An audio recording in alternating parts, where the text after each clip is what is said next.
नमस्कार साथियों, आप सभी का स्वागत है आपका अपना चैनल प्राइमरी का न्यूज़ में। दोस्तों, आज हम बात करेंगे एमआरसी अभ्यर्थियों के बारे में। आखिर कितने गुणांक से ऊपर जो अभ्यर्थी हैं वो एमआरसी में आएंगे और कितने गुणांक से नीचे अभ्यर्थी एमआरसी में नहीं आएंगे। हम इन सारी चीज़ों के बारे में बात करेंगे क्योंकि बहुत सारे अभ्यर्थियों का यह प्रश्न था कि मैं एमआरसी में हूँ या नहीं। मितना मेरा 61.5 गुणांक है, मैं एमआरसी में हूँ कि नहीं। किसी का 62.7 गुणांक है, मैं एमआरसी में हूँ या नहीं। इस तरह के बहुत सारे प्रश्न अभ्यर्थियों द्वारा पुटअप किए जाते थे। तो मैंने इन सारी चीज़ों के लिए एक रिसर्च किया है और उस चीज़ को मैं बताऊंगा। हर एक डिस्ट्रिक्ट का जहाँ तक मुझे आइडिया है उसका एनालिसिस करने के बाद हम एमआरसी अभ्यर्थियों का गुणांक बताएंगे। अगर आप उस चीज़ से सहमत होइएगा तो आप कमेंट करके ज़रूर बताइएगा कि आप सही बता रहे हैं। और कहीं ना कहीं अगर आपको लगता है कि इस गुणांक से नीचे भी एमआरसी होंगे, आप भी कमेंट करके बताइएगा और आप शेयर भी करिएगा प्रूफ। और वहाँ की लिस्ट जिस ज़िले में उससे कम गुणांक वाले अभ्यर्थी या फिर उससे ज़्यादा गुणांक वाले अभ्यर्थी चयनित हुए हैं। तो दोस्तों, चैनल को सब्सक्राइब कर लीजिए, बेल आइकन को प्रेस कर दीजिए ताकि फर्दर कोई इंपॉर्टेंट अपडेट दिया जाए आपको सबसे पहले मिल सके। तो दोस्तों, इसकी शुरुआत हम आपसे करने जा रहे हैं। कहीं ना कहीं जो 62,500 गलत जिला आवंटन का मामला है, सिंगल बेंच में भी था, लेकिन सिंगल बेंच ने समस्त एमआरसी अभ्यर्थियों का आवंटन को रद्द करके उनको पुनः री अलॉट करने के लिए बोला गया था। लेकिन उस ऑर्डर से कुछ जनरल अभ्यर्थियों को दिक्कतें थीं, वो भी चाह रहे थे हमें भी इसका लाभ मिले। वो डबल बेंच में गए, डबल बेंच ने उस निर्णय को मॉडिफाई करते हुए सिंगल बेंच में जो एमआरसी अभ्यर्थी याची हैं उनको लाभ, और डबल बेंच में जो जनरल अभ्यर्थी हैं उनको लाभ दिया गया है। अब प्रश्न ये उठता है कि एमआरसी का आकलन कैसे किया जाएगा। एमआरसी का एक कट ऑफ गुणांक सेट करना पड़ेगा कि इससे ऊपर गुणांक वाले एमआरसी में आएंगे, उससे नीचे के गुणांक वाले एमआरसी में नहीं आएंगे। कहीं ना कहीं यह प्रश्न हर एक अभ्यर्थियों के मन में होगा। आखिर सरकार इस चीज़ का निवारण कैसे करेगी। तो दोस्तों, हम इन सारी चीज़ों के बारे में बात करेंगे। और आप इतना तो जानते ही होंगे, जो जिला आवंटन किया गया था पहले पूरे स्टेट लेवल पे गुणांक सेट कर दिया गया कि जनरल के जो अभ्यर्थी हैं या फिर जनरल में जो चयनित हैं उनका इतना गुणांक है। उस अकॉर्डिंग उनको उनका ज़िला प्रेफरेंस दिया गया। अगर जिस ज़िले में वो जनरल में फिट हो गए तब तो ठीक है, अगर वो उस ज़िले में फिट नहीं हुए तो किसी अन्य ज़िले में जहां जनरल में वो फिट होंगे वो ज़िला इनको अलॉट किया गया। तो दोस्तों, इसके लिए आप सभी देखे भी होंगे और आप अपने ज़िले का तो आकलन कर ही चुके होंगे, साथ ही आसपास के भी ज़िले का आपने आकलन किया होगा।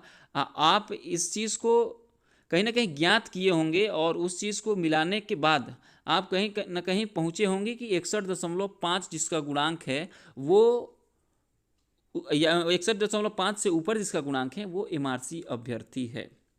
लेकिन मैं प्रूफ के साथ इस चीज़ को बताना चाहूँगा। आप अपने स्क्रीन पर देख रहे होंगे सोनभद्र की लिस्ट, सोनभद्र की लिस्ट देख रहे होंगे। इसमें बहुत सारे अभ्यर्थी हैं जो चयनित हुए हैं और इसमें आप अभ्यर्थियों के गुणांक को भी देख रहे हैं। 61.71, 61.70, ठीक है, 61.69, 61.36, 61.27, इस तरह के बहुत सारे आपको गुणांक दिख जाएंगे। इसमें रैंडम है, बाकी मैं आपको समझाने का प्रयास करता हूं, आप समझिए, देखिए क्या है इस चीज़ में। तो दोस्तों, आप यहाँ पे देखिए, आप जनरल अभ्यर्थी, ठीक है, जनरल अभ्यर्थी आप देख पा रहे होंगे। ये देखिए, जनरल अभ्यर्थी, जनरल अभ्यर्थी, जनरल अभ्यर्थी, ये जो भी हैं ये जनरल अभ्यर्थी। तो कहीं ना कहीं ये तो जनरल में चयनित हुए हैं, तो इसके जो गुणांक है इस गुणांक से ऊपर के जो भी अभ्यर्थी हैं वो जनरल में आएंगे। ठीक है, जनरल यहाँ पे हो गया। अब उसके नीचे हम देखने का प्रयास करते हैं, यहाँ पे आपको जनरल मिल जाएगा। ठीक, बाकी इसके नीचे आप अगर देखते हैं 881 के नीचे आप देखेंगे 881 के बाद इतनी लिस्ट है। ठीक है, यहाँ कहीं भी आपको जनरल के अभ्यर्थी नहीं दिखेंगे। 893 हो गया, 893 यहाँ पे आपको कहीं भी जनरल के अभ्यर्थी नहीं दिख रहे हैं, ठीक। अब उसके बाद जब हम 893 के बाद कहीं ना कहीं इसके ऊपर आइए, 893 के बाद 893 के बाद 894 आप देख पा रहे होंगे, 894, ठीक है, यहाँ पे 894, ठीक। और 894 जो 94, 95, 96, ठीक है। तो यहाँ पे भी आप देख पा रहे हैं कहीं भी आपको जनरल के अभ्यर्थी नहीं दिखेंगे, ठीक। उसके नीचे जब आएंगे आप तो इसमें भी कहीं आपको जनरल के अभ्यर्थी नहीं दिख रहे होंगे। तो कहीं ना कहीं अब आप इस चीज़ से अंदाज़ा लगा सकते हैं कि जो जनरल के अभ्यर्थी हैं वो 61.69 गुणांक तक ही चयनित हैं। वो भी सोनभद्र की मैं बात कर रहा हूँ, 61.69, ठीक है, 61.69 जिसका गुणांक है यहाँ तक जनरल में चयनित हुआ है, आप देख पा रहे होंगे। और इसके नीचे SC ST और OBC के अभ्यर्थी हैं। तो अब 61.69 से देख रहे हैं गैप कितना ज़्यादा हो जा रहा है।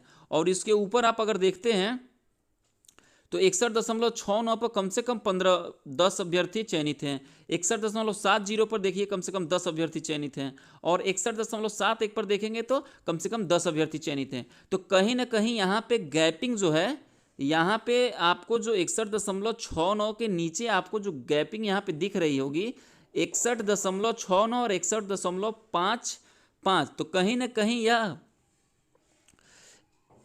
0.14 का गैप है, ठीक है। और यहाँ से SC ST OBC के अभ्यर्थी चयनित होना शुरू हो चुके हैं। और इसके ऊपर के जो अभ्यर्थी हैं वह SC ST OBC के अभ्यर्थी चयनित हुए, जो MRC भी हैं वो है, और दूसरी चीज़ आप जनरल। तो आप इस लिस्ट से ये अंदाज़ा लगा सकते हैं कि 61.69 जनरल अभ्यर्थियों का गुणांक गया है। और इन अभ्यर्थियों में MRC अभ्यर्थी भी हैं। तो मेरा सीधे तौर पर यह कहना है कि 61.69 गुणांक जिसका भी है या फिर इससे ऊपर जिस भी SC ST OBC का है वो MRC अभ्यर्थी कहलाएगा। अगर आपको लगता है कि 61.69 से नीचे वाला अभ्यर्थी कोई जनरल में चयनित हुआ है और लिस्ट के माध्यम से आप देख पाएंगे, ठीक है। अगर आप जिस जिले में चयनित अगर हुए हैं उसमें आप मिलाकर देखिए, कहीं ना कहीं 61.69 के ऊपर जो भी चयनित हैं वो MRC हैं। और 61.69 से अगर अपने ज़िले में वो चयनित हैं तो वो अपने कैटेगरी में चयनित हैं, उनको उनके कैटेगरी में अलॉटमेंट किया गया है। तो दोस्तों आपकी क्या राय है, आपको क्या लगता है, आप MRC अभ्यर्थी किस गुणांक से ऊपर MRC कहलाएंगे? अगर आपके पास कोई प्रूफ हो तो आप हमें भेज सकते हैं। तो आपको ये वीडियो कैसा लगा? अगर ये इन्फॉर्मेटिव वीडियो लगा तो आप लाइक करें, शेयर करें और इसको सब्सक्राइब भी करें, ताकि हर एक को पता लगे MRC अभ्यर्थी कौन अभ्यर्थी होते हैं और उसका गुणांक कितना गया है।